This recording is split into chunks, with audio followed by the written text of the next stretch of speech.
New faces, old faces. Welcome to the 12th Startup Grind meetup. Just a couple of words about Startup Grind as what it is. It's a global community about startups and events like this, which are organized in over 220 cities globally. So basically what we do is we educate, inspire, and connect entrepreneurs through events like this. Getting high-profile entrepreneurs, high-profile people that could give something back to the community. That's why today's guest, as the first hire at the Asia School of Business in collaboration with MIT Sloan, she has been an energizing force behind the establishment of the school and, in particular, the development of MIT Sloan devised action learning program in Asia.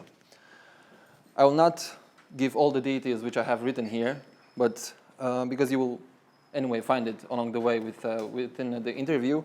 But I would like to welcome Loredana Padurean with a big round of applause. Thank you.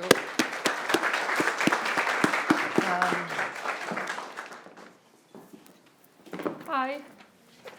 Poți să spun două cuvinte în românește până începem? Sigur.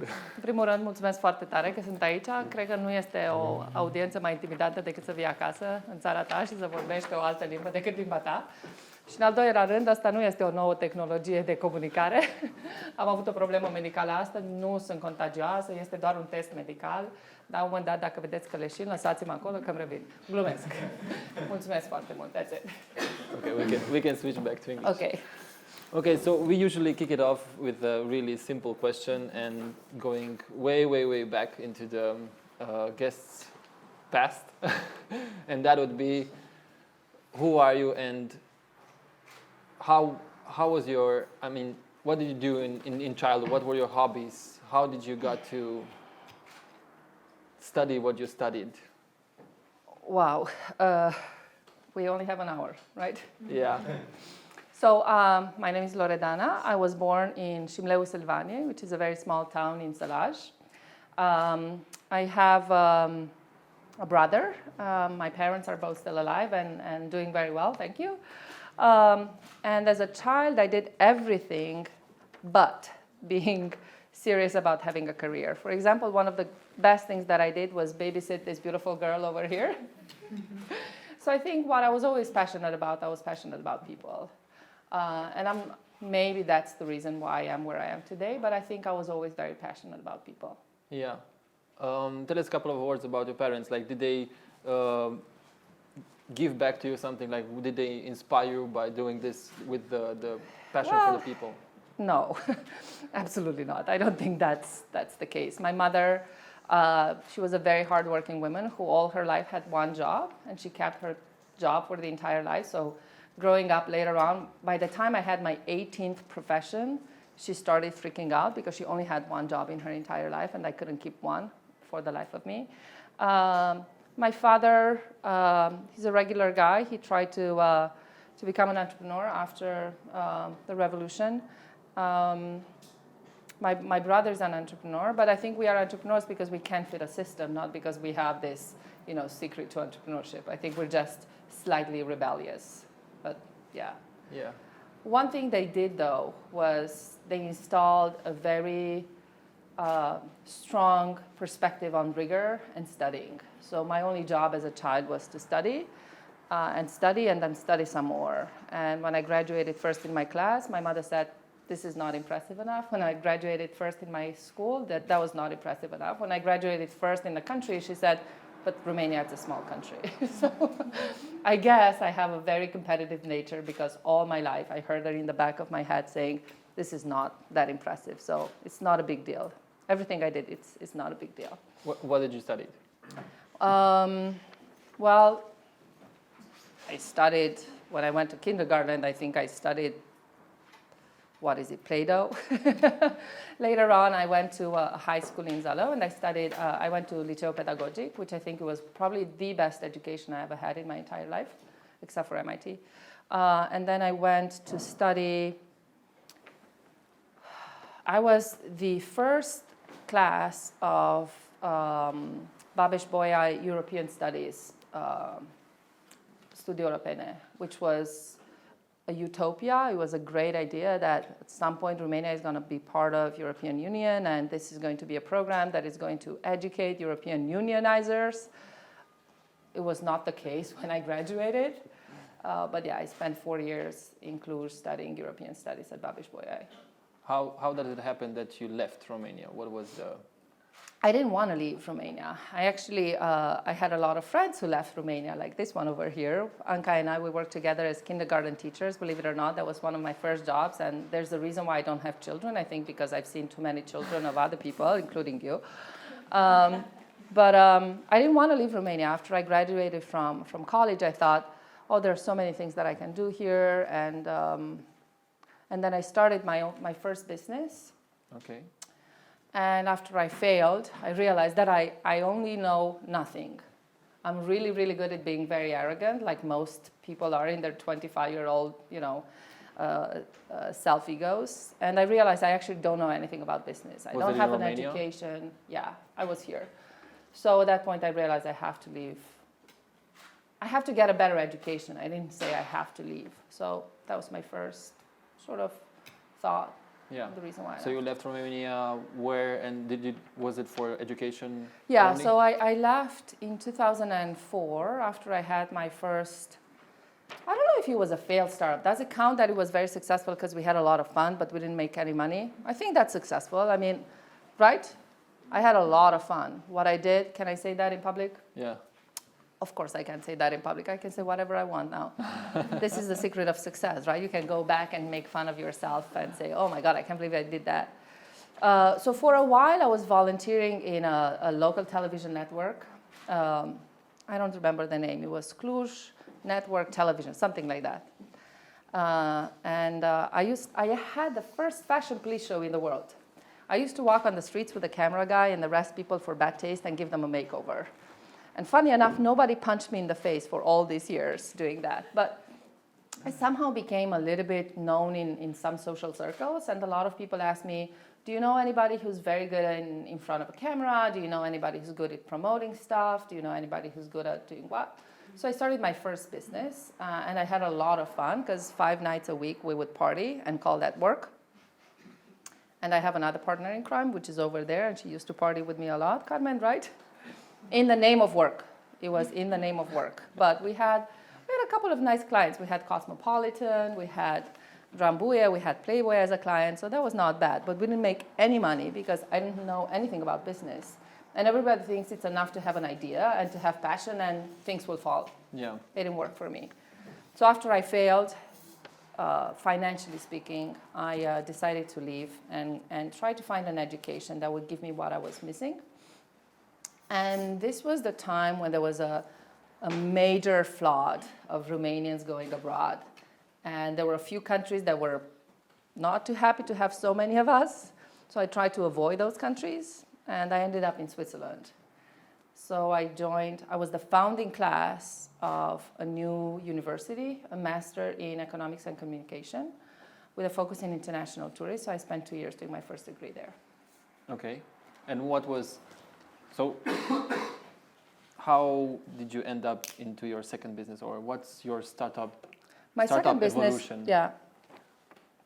I don't know if it's an evolution because I didn't end up making any money anywhere. So I don't know if it's an evolution or just a journey.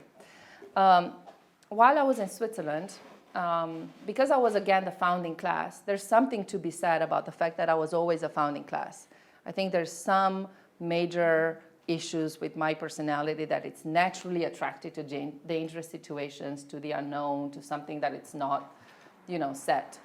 So the program in Switzerland was really, really bad. It was so bad that they were actually threatening to close it by the end of next year. So I put all my money into a program that was going to be canceled. So at that point, I went to the dean and I said, this is unacceptable and you have to do something about it. And I became such a nag that they ended up hiring me. They said, if you think you can do it better, then you do it. So I became the program director of that program for about 2.5 years. And while I was there, they asked me to stay for a PhD, which was the most stupid idea I've ever heard, because I've never met a professor in my life, no offense to you, I don't know, are you a professor? You look like you're somebody serious. Yeah, you. I never met a professor in my life that was inspiring. Yeah, I can spot you. I can spot you. I never met a professor that was inspiring. Everybody that I met at Babeș was, professors. And I didn't feel like, oh yeah, this is my role model. I don't want to be a professor like that. But somehow, because they offered me a bucket of money as a scholarship, I said, okay, I'm going to do this. And I joined the first PhD program. And as a PhD student, the first PhD student in my school, they didn't have a PhD program. So they pretty much said, go and find your own PhD program. So I went to Boston. I applied to take a couple of courses at Harvard. And funny enough, they accepted me. I don't know why. So I took a couple of courses at Harvard. I wasn't that excited. I know, that sounds so stupid. And then I joined MIT. And MIT taught me that research doesn't have to be boring. And you actually can do research in practice. So at MIT, they have this idea that is called action research. So you do something and you research it in the same time. So as part of my PhD program, I started my second business, which was, drum rolls please, running a ski resort. Now, let me tell you something about myself in case it's not obvious. I really don't like nature, sports. I'm not a practical person. You should tell by the pants that I wear. So running a ski resort for somebody who hates winter, I don't know how to ski. I only have friends who know how to ski, and they look really good in pictures. So I thought, how hard can it be? I'm going to run a ski resort. So I did that for 2 years. It was fucking hard. Yes, it was very hard. We made a lot of money, but I was very unhappy. And by the way, I have another friend there who volunteered to come and work with me for 1.5 years. So this entire room is packed with friends who joined me in this journey. So Mona was there with me, and she worked for 2 summers, I think, right? Yeah, 2 or 3 summers. So we ran this ski resort in the middle of nowhere in Switzerland. Population 38. Average age 75. Most of them single. Mona and I, we were the hottest shit in town. Marriage proposals were flooding in like there was nobody's business. Remember that? How did you end up doing tourism businesses into creating apps? I think it has to do some with my ADHD. I have ADHD. I can't stand still. My mind cannot stand still. And I was never interested in the business industry per se. I was always interested in the challenge. And I think tourism was something that I was passionate about because I was in Switzerland and it was the natural thing to do. Everybody works in tourism in Switzerland unless they work in banks, but I was never smart enough to work in finance. I actually failed twice accounting at Babeș Bolyai. Fortunately, now I have enough money to pay for an accountant because otherwise things would be very, very bleak. So when I graduated from my PhD program and I became a professor, I moved to Boston. And I'm a shopaholic. Should I stand and say, hi, my name is Loredana, I'm a shopaholic, and I'm fine with it? My bank is not, but I'm fine. So I had a huge problem of dealing with my closet and dealing with shopping and dealing with oversupply of crap. So I thought, yeah, I'm going to come up with a proposal, with an idea that would solve my problems. And it ended up that a lot of women had the same problem. So I started my third startup, which was Dress Me. It was an online app. Still is. And we went to the first round of funding. We got a lot of very, very positive feedback. And then in the same time, I got this offer to move to Malaysia. So I had to choose two. How did you make a decision of creating maybe the ticket out of independent financial freedom and choosing the other part? If you think that a startup brings you financial freedom, I think I mean, if you do a really good if you do a really good job. This is another friend of mine. Hello. Hey. Hi. I was never in a business for the money, ever. Not even when I was in Cluj. I don't think we ever did it for the money. We did it for the fun. We did it when I was in Switzerland. I did it for the adventure. This startup in US, I did it for. It was such an interesting business model, and I really wanted to make a difference, but I was never in it for the money. So there was never an incentive. I never looked at entrepreneurship as this is going to be my ticket to become rich. So it wasn't let me choose between money or let me choose between academic development. It was this new startup that I'm part of. It's a $1 billion startup. So when somebody says, here's a $1 billion startup that you would be the first hire, that sounds very intimidating and very sexy. So I thought, how often do I get the opportunity to run something like this or to be part of something like this? And my app can't wait. I mean, we're good with shopping. I think nobody's going to die because they don't know what to wear tomorrow. I think, we're fine with that. Yeah. That was not the most complicated social problem that I could solve. Whereas this mission had a very, very powerful and impactful meaning for me. Yeah. So you're talking about the Asia School of Business. Yeah. So Asia School of Business. How many of you have heard of MIT and MIT Sloan? So MIT, Massachusetts Institute of Technology, which is one of the best schools in the world, except for the other one across the river. Do you know there's a little school called Harvard? They always get in the way. So MIT was approached 2.5 years ago by the Prime Minister of Malaysia and the Governor of the Central Bank of Malaysia, who had this idea to create a business school like no other business school in Asia that would truly compete with maybe Harvard and MIT in itself and London Business School, and we would launch this in Malaysia. And it's a startup that has two parents, MIT on one hand, which is an institution that just the name in itself speaks volume, and it speaks of quality and intensely high standards of performance. And on the other hand, we had the Central Bank of Malaysia, ran by the governor of Central Bank of Malaysia, which is considered to be one of the best financiers in the world. So we put together this new school called Asia School of Business in collaboration with MIT Sloan. It's an MBA program.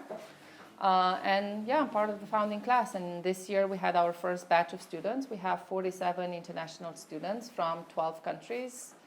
40% women, which I'm very, very proud of because this doesn't happen easily in an MBA program. And I've been there for 20 months now. Okay. Do you think that an MBA help entrepreneurs or doesn't help? I'm asked this question once a week. At least once a week somebody's asking me this question. And I still don't know if my answer is the right answer. I think in my case, for example, it helped me a lot because I felt that my previous education dramatically handicapped my potential performance. Like in my case, I was really, really bad at numbers in school. So it was very hard for me to design a business model with a revenue model, with a financial model. I really couldn't understand much about the accounting system. So I really had to go back to school. So in my case, yes, it helps. I've seen a lot of startups who fail because the founders or the team are not sophisticated enough. Now, I don't know if they are not sophisticated because they didn't have the right tools in school, or they're not sophisticated enough because they are too young or too aggressive or too arrogant or too I know everything. I think a great MBA, like an excellent MBA, will help you a lot. I think if it's an MBA offered by Bubujaya school or whatever, I think you should save your money and go and invest in something else. So I say yes if the school is great. What do you think that it's the one thing except the education? What's the one thing that the people that do the MBA get after it? Except for education? Yeah. I think there are two things. One is the network. So if you're part of a great school that has a great network, you graduate with 47, in our case, 47 future successful leaders. And because you have a great alumni, if you have a great alumni network, that's going to help you a lot. It really will help you a lot. We say this in Romania, that you cannot do anything without cunoștințe, right? It's across the board. It's across the board. It doesn't happen if you're at MIT or in Malaysia. People who know people will know other people and they will tell other people. And it makes sense, right? Because if I trust you now, I think I'm going to invest more of my emotional and intellectual energy in you. So I think network is very, very important. And the second one that I think it's extremely important and very undervalued is the capacity to understand how to solve problems. which is not necessarily the education per se. It's not accounting, or it's not marketing, or it's not whatever. It's just understanding how a problem can be addressed and better solved using a little bit more rigor and better tools. So don't be superficial. Okay. Tell us a little bit about your recent work, Nail It, Scale It, Sail It. Oh, so Nail It, Scale It, Sail It.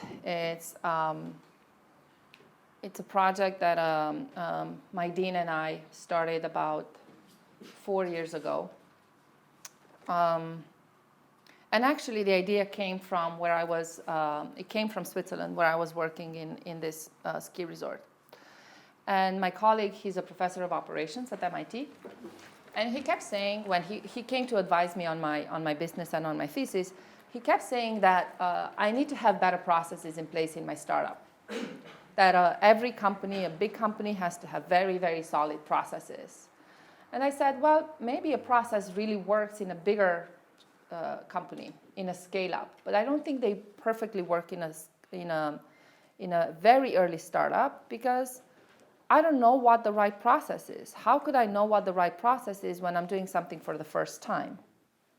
Right? So I'm sure that the first time you ran this event, it didn't look like the third or the fifth or the 12th time you ran this event. Not, yeah. So the first time you do something, you learn what's working, what's not working, you repeat it again, and then only later on you can start applying processes. And I think that was sort of a moment when we realized that the evolutionary process of a startup to turn into a scale-up and then into a sail-up requires very, very big and dramatically different set of capabilities. So what I do in what we call a Nail It stage, which is the very early stage of a startup, looks very much like going through the jungle with a machete.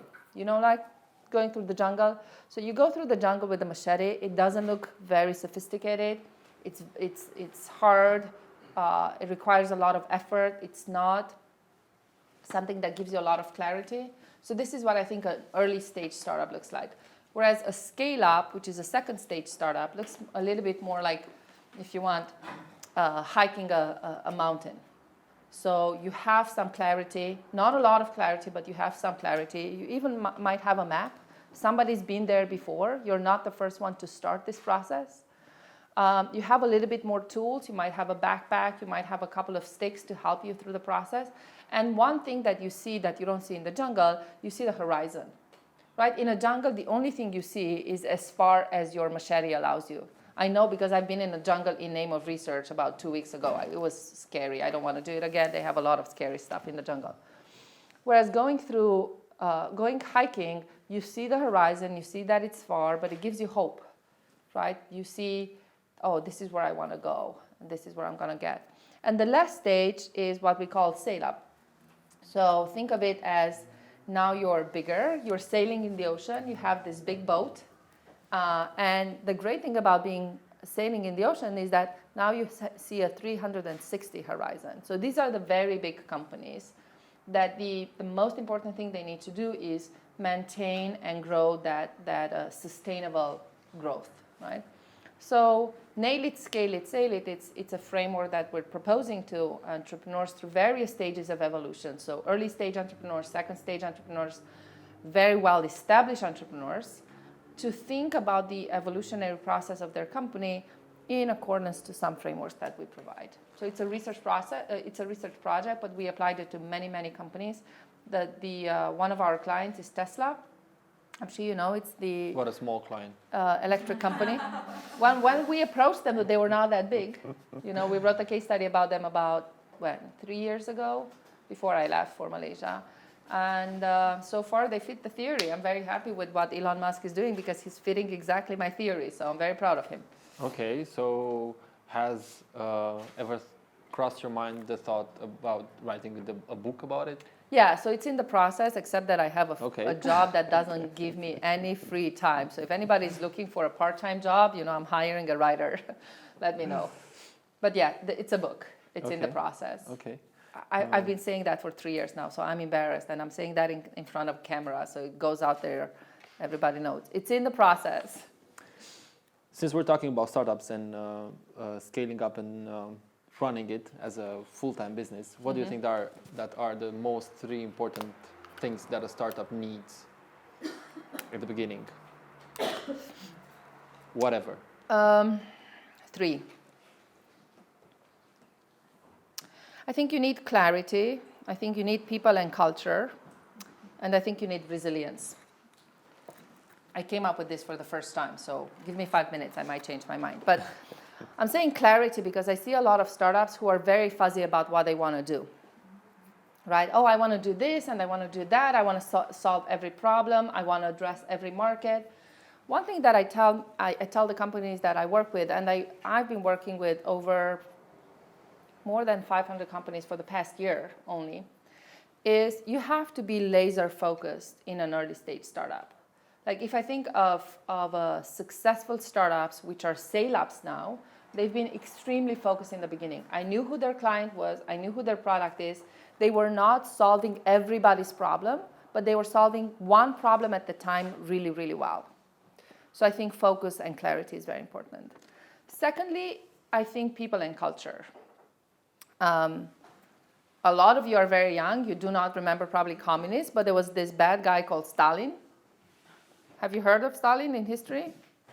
Of course, all right, these are high schoolers, so I'm just being a professor here. So Stalin used to say, no people, no problem.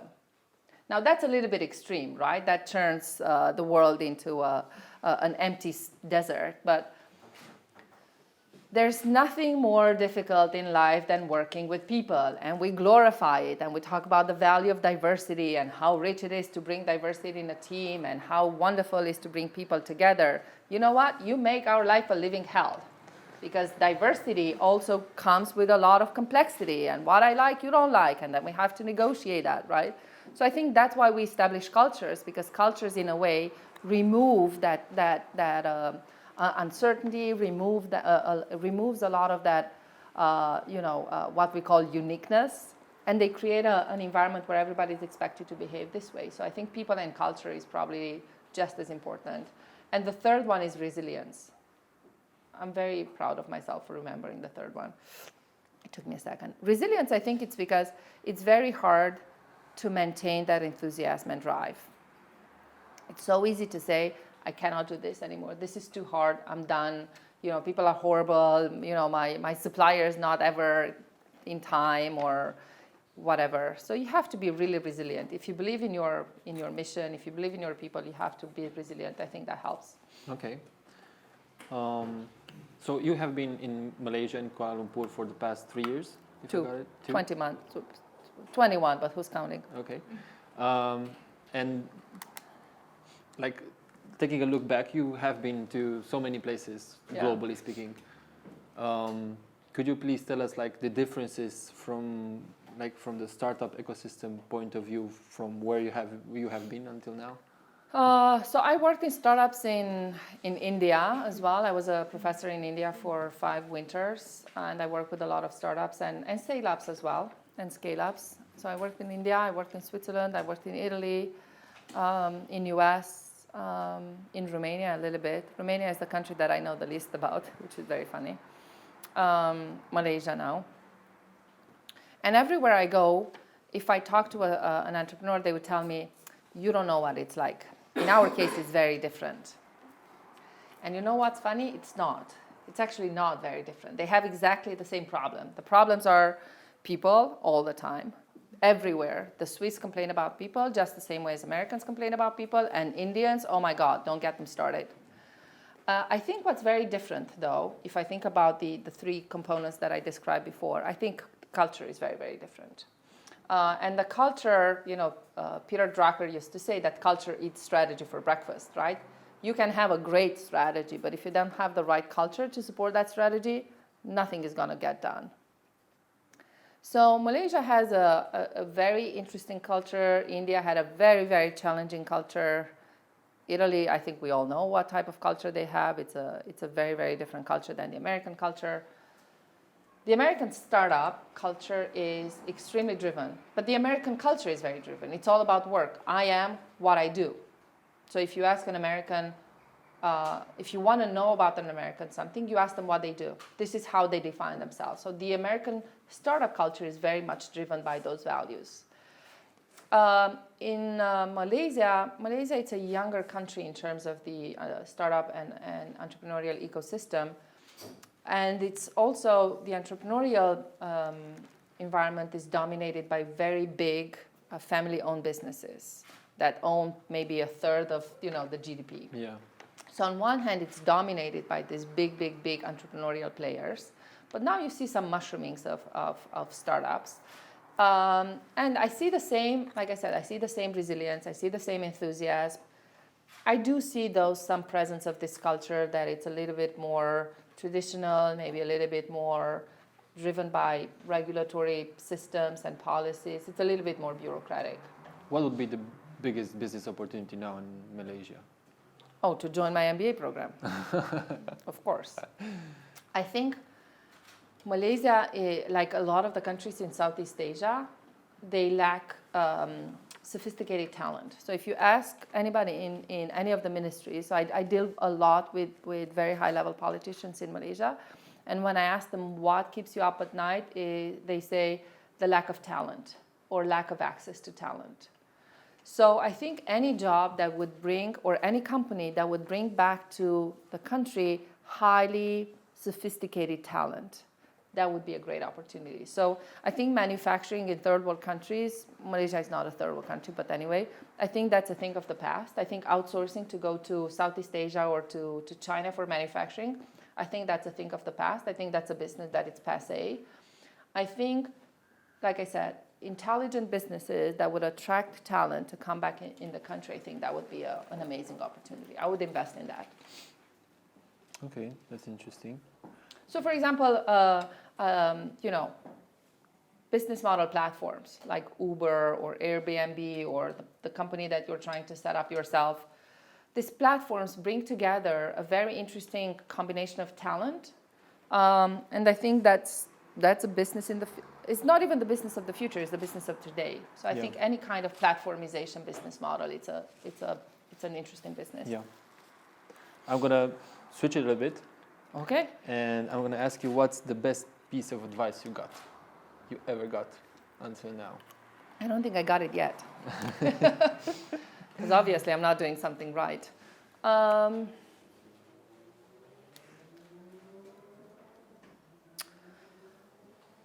When I left US, when I was in Boston, believe it or not, I had the best and easiest job in the world. I really did. I was extremely happy. I was very well received by my audience.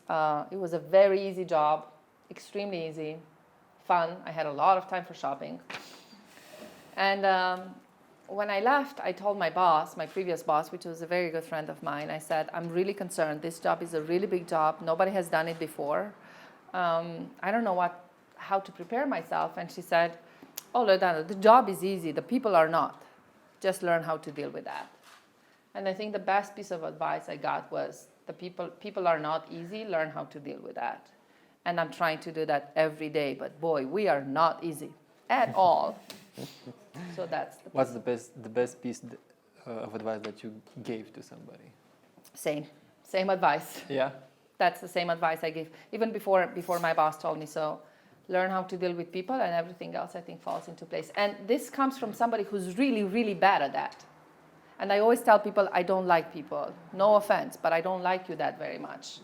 Which is very funny because I do what I do for a living, right? I'm always surrounded by people. But what I'm saying is, it's very easy to think of systems, of entities, of processes. But the second you put a person into place, things are changing because everybody has a personality, which thanks God for that, because this is where you see grow. But ain't easy. I mean, I look at you. You're very cute. I'm sure you're very smart. It's probably awesome to work with you until it's not, right? Your biggest failure and what you learned from it? How to deal with people. This is my biggest failure. I had my performance evaluation this year, which I asked for because my company doesn't have performance evaluations, or we didn't have until I started asking for. And they kept asking for feedback. How am I doing? How am I doing? How am I doing? Until somebody said, you're really bad with people. And maybe because I'm East European, a lot of people say that East Europeans have a very strong edge, especially women. You don't take shit for granted, you know, you don't tell people nice things, you don't smile a lot. Why smiling? It's so overrated, right? So that's my biggest failure, not dealing with people. Okay. But I'm working on it. Step 4. I'm going to switch back to startup ecosystems again. And I'm going to ask you from your experience until now, just to give you a little bit of perspective, the local startup ecosystem, it has this dull energy and energy and drive of building up startups, because I think the one thing that is happening, they don't get to see a successful startup. In Cluj, you mean? Yeah, in Cluj. Okay. And Romania overall. So we're not like the Western startups and from the Western hubs like London and Berlin. Okay. What do you think that it would help the local startup ecosystem to grow a little bit? I think power comes with unity. I know that sounds a cliche, but I do think that power comes with unity. And I think one of the things I've learned in different environments is that you should not be afraid to share. Nobody's going to steal your idea because they will not have enough time to catch up and do everything that you're doing already. I think learning together gives you more power. I think sharing gives you more knowledge. I think all this together can generate a much higher energy. So I was recently in San Francisco about 2 or 3 weeks ago, and San Francisco is the mother of startups, like the mother of startups. And you see, I was having a beer with a friend of mine, and while I was waiting for her, there were 2 guys sitting across it was a communal table. You know, San Francisco is all hippie and stuff. Everybody's friends with everybody. See, another thing I don't really like that about people. I'm kidding. And there were 2 guys working for 2 different startups in the same competitive environment, and they were talking to each other. How did you deal with this? How did you deal with that? And they were competing. But in the same time, they said, we're too small not to share. We're too small not to learn from each other. And I have to say, as a Romanian, I don't think we're very good at sharing. I don't think we are. I don't think we know how to share. I don't think we know how to play nice. People told me that. So let me just be a little bit, generalist here and say we need to learn how to play better with each other. Do you think cash would solve the problem? No. Cash? If cash would be the answer to entrepreneurship, everybody would be, Donald Trump. Did you see that recently? He said, I only had $14 million to start my startup. Not even cash could solve that problem, right? No, I don't think cash is the problem. I think energy is the problem. Okay. And I think we also have, again, as a Romanian, allow me to say that, I think we have a great capability of finding excuses. Oh, let me tell you why this doesn't work. It's like, dude, I know. Let me tell you why it works. So I have a problem with that attitude. I do, a big one. What do you think about having, this will be my last question before the Q&A session. Oh, that was fun. What do you think about having a coach or a mentor? A mentor? So I never thought that a mentor would be important until I started this job that was so much bigger than me. Because I thought, well, how hard can it be?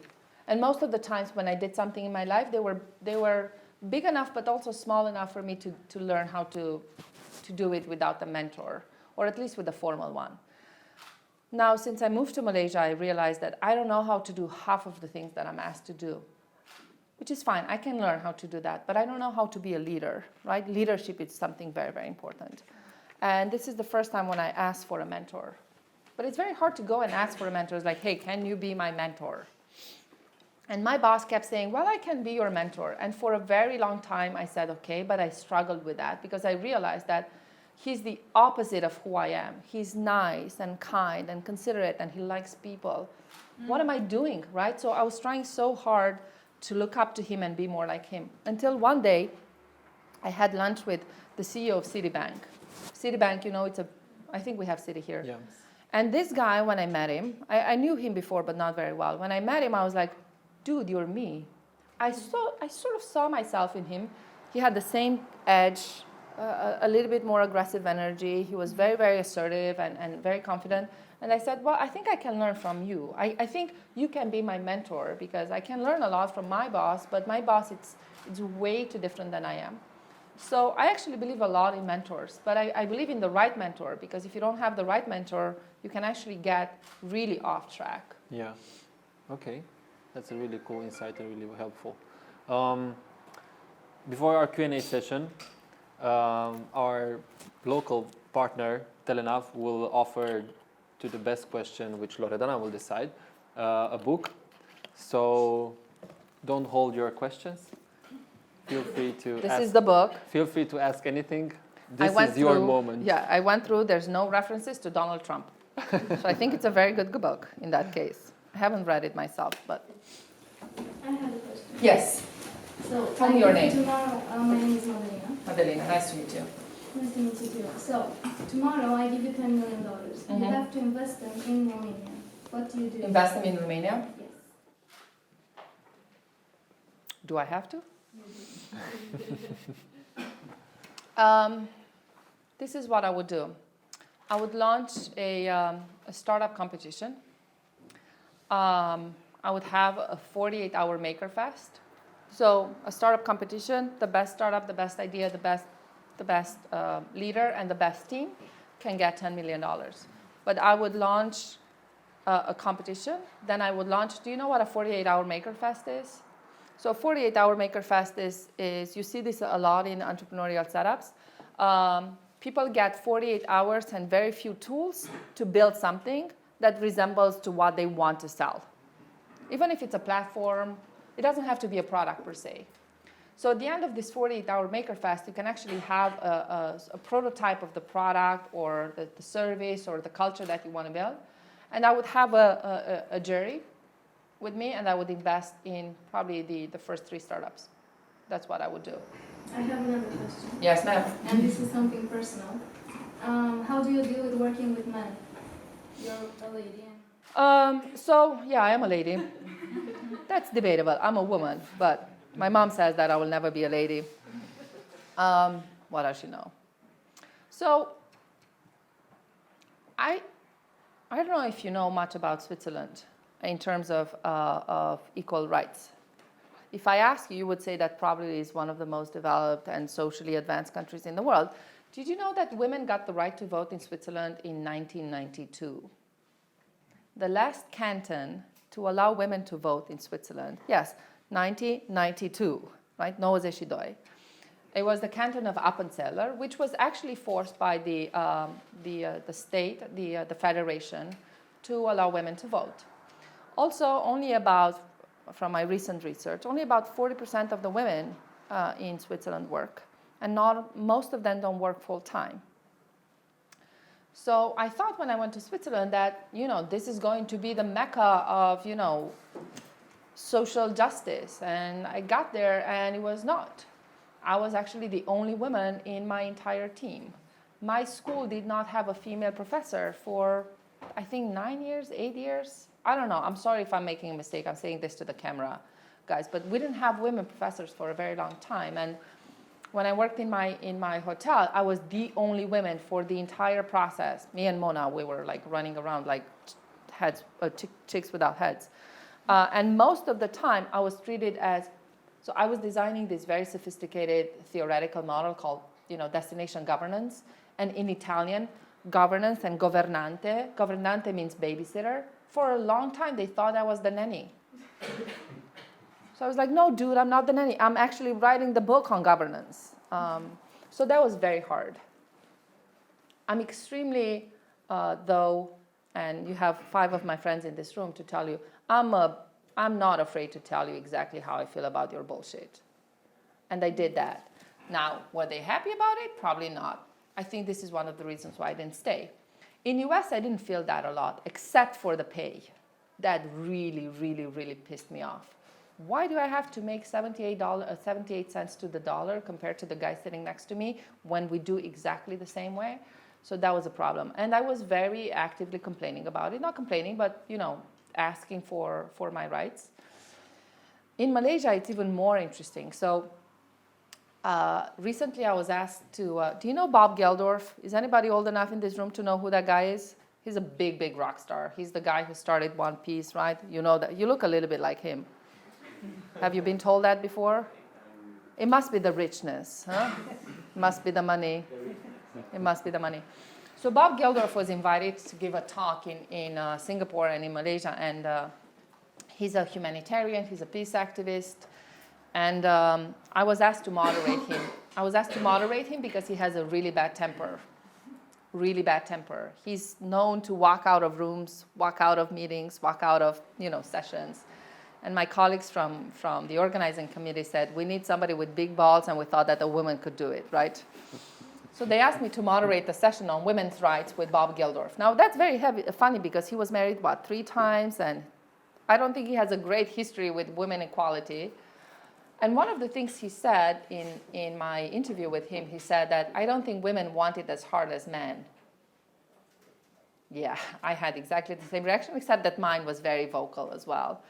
I'm very often finding myself to be in meetings by myself. There's no other women in Malaysia, no other women. But I see that there's a lot of intention and there's a lot of progress behind that. I don't think we're as bad as Japan or Korea, for example. Korea doesn't have one woman CEO. Can you believe that? Not one woman in that entire country was good enough to be a CEO.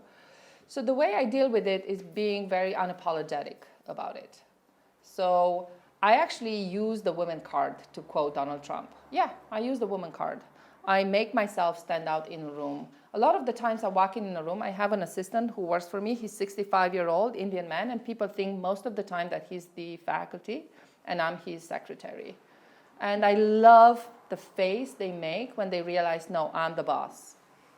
And now you're going to have to play really nice with me because you just offended me.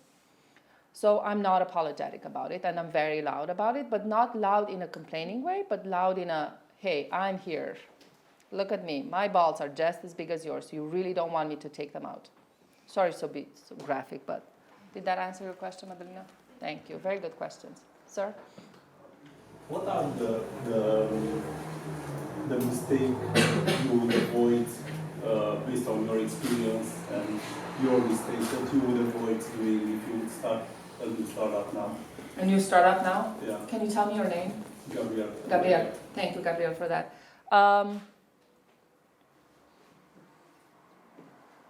There's so many. I'm just thinking which ones to pick. Well, the most important one. I think not being ready. I think that was a major mistake. I think getting excited by the idea without realizing that it takes much, much more than an idea, I think that's a major mistake. And I had a conversation with the founder and CEO of Quicken Loans, which is one of the America's billionaires. And I asked him, what's the secret to your success? And he said, ideas are nothing, execution is everything. And in my case, I would say it's the same thing. Getting excited about the idea, getting overwhelmed by the idea, and then failing on execution. And this is where I think the true entrepreneurs stand out. And I'm not a true one because I failed in execution. I was brilliant at the idea. So was everybody else. So be a little bit humbled about the execution. Don't think that my idea is better than yours because every idea is just as good. Execution is everything. Is that okay? Yeah, if you would have more examples, I mean, this one is great, but if you have More examples? So in my first startup, I didn't know accounting, for example, which you would think that it's not important. But not having a formula for your revenue model, that broke my startup because I didn't know how I'm going to make money on a sustainable path. I thought as long as I have clients, I'm good. But I never put into account what's the opportunity cost, what's the profit margin, all these boring things that entrepreneurs don't want to deal with. So that was a big, big problem for me. In my second startup was, and maybe Mona can support this, was being part of a business that I knew nothing about and had no passion about. I hate mountains and I hate winter and I don't understand why people go hiking. Then how would I be able to understand how the business model works? I actually understood how the business model works. I had a business model. We were very profitable, but I had no passion for it because I hated it. I hated it so much. I hated the mountain, the cold. I hated the people. I was like, what am I doing here? And also I learned that I'm really, really bad at customer service. Like I had my waiters pulling me out of service because I was yelling at my own customers. First of all, they deserved it, right? But see, that's not the attitude of working in services. So I would say that the first one was know the business part of a startup. The second one, be sure that you're truly, truly passionate about that industry. What am I doing working in hospitality when I hate people? Right? Now it makes a lot of sense. Why didn't anybody tell me that 5 years ago or whatever it was? In my third startup was the idea. Again, I thought that the idea was everything. I had a brilliant idea. Everybody said so. I partnered with 2 people that I thought they will help me with the execution, and I would do other things. I didn't do it because it does require resilience and focus, and I didn't have that. I hope that next time I come here and you ask me, Gabrielle, the same question about my 4th startup, I will tell you I had made no mistakes. Everything was fine. How do you deal with the resilience part? Because it's not something that you can really... I don't know. I really don't. I think in my case, resilience comes when I'm really, really passionate about whatever that is. So I understand why people start companies because this is their hobby. I understand why people, start restaurants because they love cooking. I do. I understand that. But you have to freaking love that, not just be passionate about that. I think, for example, in my case, my 3rd startup would have been successful because I really am a shopaholic to the extreme. So I had that passion. But I think in that case, I really didn't have enough attention span. So I think passion. Yeah, I think resilience comes with passion. And in my case, I don't know. What do I know? I'm a failed entrepreneur. I don't know why I'm here. Not really, but... I don't know. Ramona? So Cluj's identity is basically a mixture of, let's say, outsourcing, very much based around the service, and it's possibly the most vibrant city for entrepreneurs, for startups. Now, one issue the big companies are struggling with is that migration towards product orientation. They know it's coming, prices are no longer going to make a difference in the surface area. So within 5 to 7 years, or nobody knows, they have this fear, it's a bubble, they know it, but they don't know how to take the risk to also create startups around their own ecosystem. Now, transforming outsourcing companies into startups never worked, nowhere.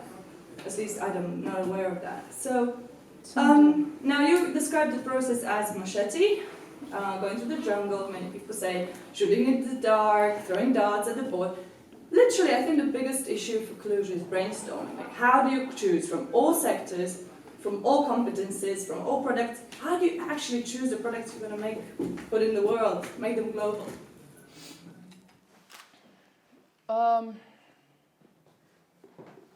People. Let me go back to that. People make stuff. People make everything. I think what we need to ask ourselves is what is our biggest intellectual capital that we can bring to the table? Because I think outsourcing, it's a natural part of a cycle of a country, of a region, of an industry. I think it has to be. I think every country that did really, really well at outsourcing has learned something out of it, and then they use that for their advantage. I actually know one of the largest companies in the world that is a major outsourcing company that is breeding thousands of startups because they realize that. It's called Li & Fung. It's a Chinese company. It's a global trade Chinese company. But I do think that we are severely underestimating the power and the value of intellectual capital. So when people ask me about Romania and what is Romania known for, when I actually asked them that question, they said hackers and Dracula. I mean, there's nothing much we can do about Dracula because there's no, talent caption in that, which I think we would have had maybe some Disney park opportunities there. Tourism. Maybe tourism, yeah, we could have done that with that. But they say hackers. So to me, that is an intellectual property in a way that we have, right? So we did invest a lot in education. We're not investing in education as much. But I think rather than asking me the question about the product, I would look around. If I were whatever something of the city of Cluj, I would ask around, what is the biggest talent pool that we have, and in what are we really talented in? And let's try to create an industry around that. That's what I would do. But again, what do I know? Next question. What opportunities do you see in Romania? Like, in what you would invest on a bigger scale? Not like $10 billion, like in a niche or market. I think it's related to Ramona's question. I actually told you this. I'm not an expert in Romania, funny enough. First of all, you can never be a prophet in your own country, right? But what I would do, I would invest in education.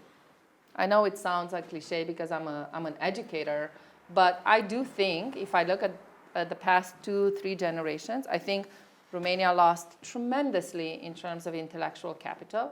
I think when I see a depletion of talent, you know, leaving Romania and working everywhere else but here, I think it's like cutting, you know, both of your, you know, hands or artery or whatever. This is what we are doing.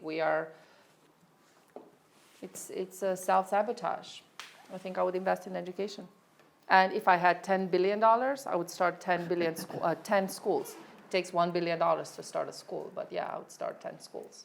And they would be really, really good schools, just like back in the days when there were 150 people trying to get on one seat in Medicina, right, or in whatever ASE or whatever we had. And if you think about it, there's thousands of highly successful Romanians abroad who were educated here, and they left, and now they are running big companies.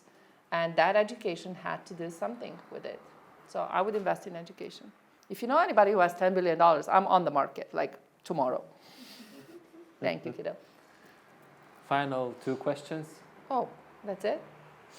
Hello, my name is Ioana, Hi, Ioana. and I don't know if you heard about Peter Thiel's program. You know who is Peter? The co-founder of PayPal. Okay. And in Silicon Valley, in San Francisco, I only know he has- Elon Musk from PayPal. and Peter Thiel. You can search him on Google. And in Silicon Valley, he has an program. He makes a startup kind of concourse. Okay, Competition. He gets the best. He searches for the best startups from students in schools, and for the best 2, he takes the students out of school. They drop out of Harvard or I don't know what school they get into. And for 2 years, they only take entrepreneurial courses and they work on their own startup. My question is, how important do you think it is the entrepreneurial education, not only the education? Because you're not a leader unless you're followed by someone. Because if you go to a course and you get a leader diploma, I don't know, you're not anybody's leader, if you know what I mean.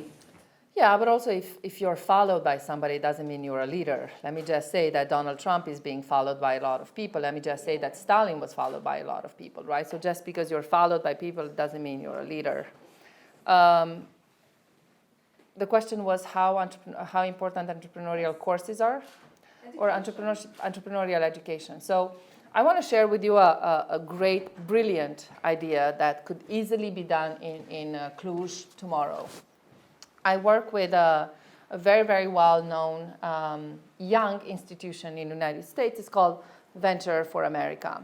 What Venture for America does, they take young graduates from the best schools in US, college graduates, so but you have to graduate from college, and they place these young college graduates with startups in secondary or tertiary cities in the United States. So not New York, not Boston, not San Francisco, not Chicago, because these cities, they naturally attract all the best talent. But other cities like, Cleveland or, Cincinnati or even Las Vegas downtown, nobody wants to go there.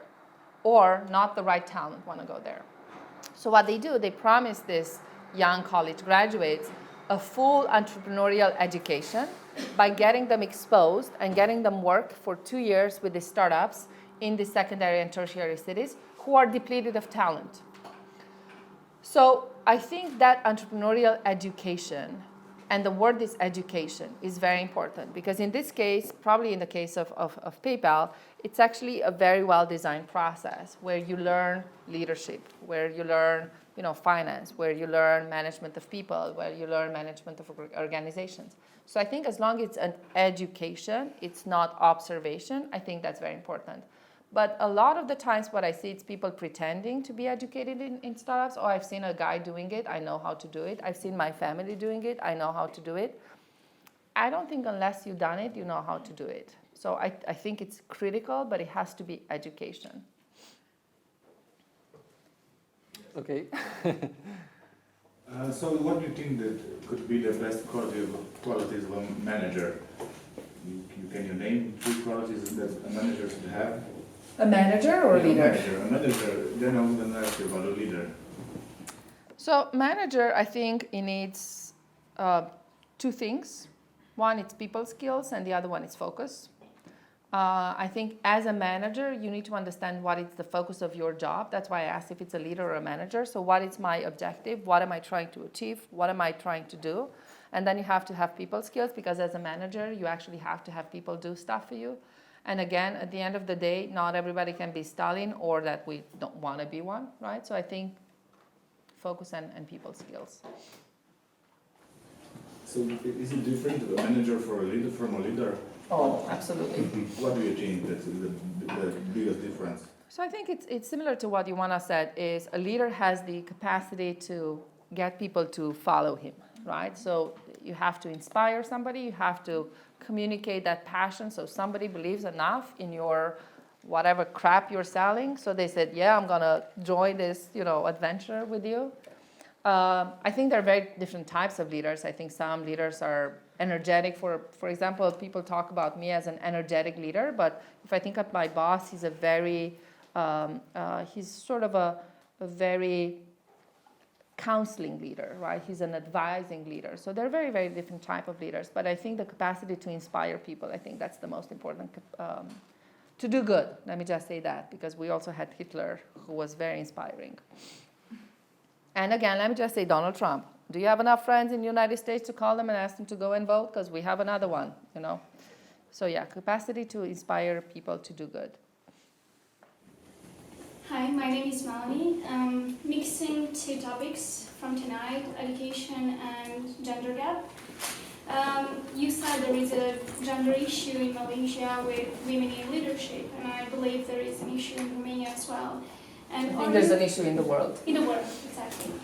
And are you involved in some movements, or what do you do regularly to help people get over their stereotypes? Are you part of Lean In? Yes. I thought so. This was a trap question. So I have to say I did not think of myself as, funny enough, I did not think of myself as a woman until I was put in front of Lean In. Lean In is this an organization started by Sheryl Sandberg. And I wasn't that big on the idea of, women getting together to support other women. It's like, why do we have to do this? I don't want to be part of it. Until I met the Lean In chapter in Malaysia, and man, these girls are amazing. They are so freaking smart and driven and passionate. And they made me realize that, there's power in unity too. I mean, I'm the one preaching about it, but I'm not the one doing it in terms of gender identity. But I think, again, even though I lived in Switzerland and the gender gap was so dramatic, I never thought that this is a battle that I have to fight with my other sisters. I thought this is a community battle. I actually think that the men and women should fight together for equality. If it's gender or race or age, there's a lot of age inequality too as well, right? So I never thought about that. So Lean In sort of brought me in. I'm still resistant a little bit, because I feel that should it be a female-only community that tries to help other women, I think it should be open to all genders, all 3 or 4 or how many genders we have now, because it's very fluid, right?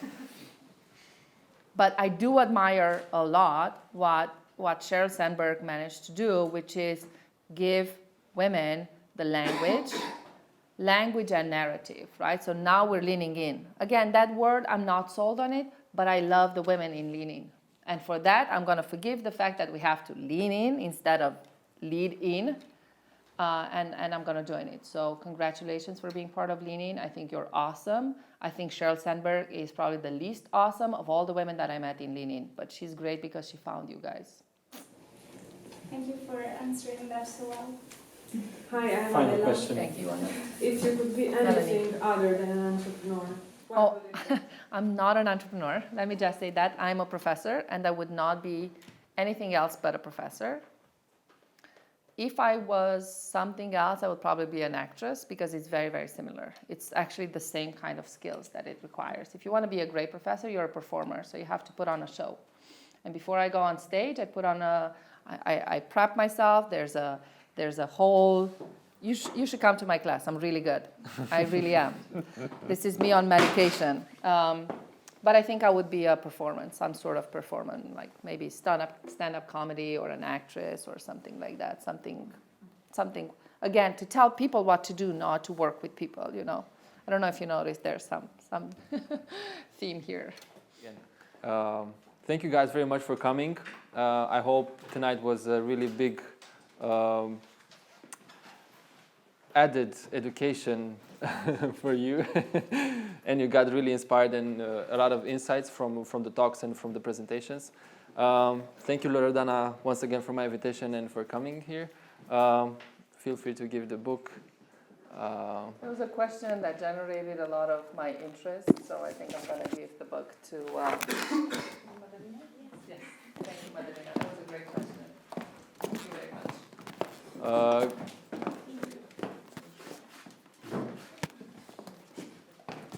Have a nice evening.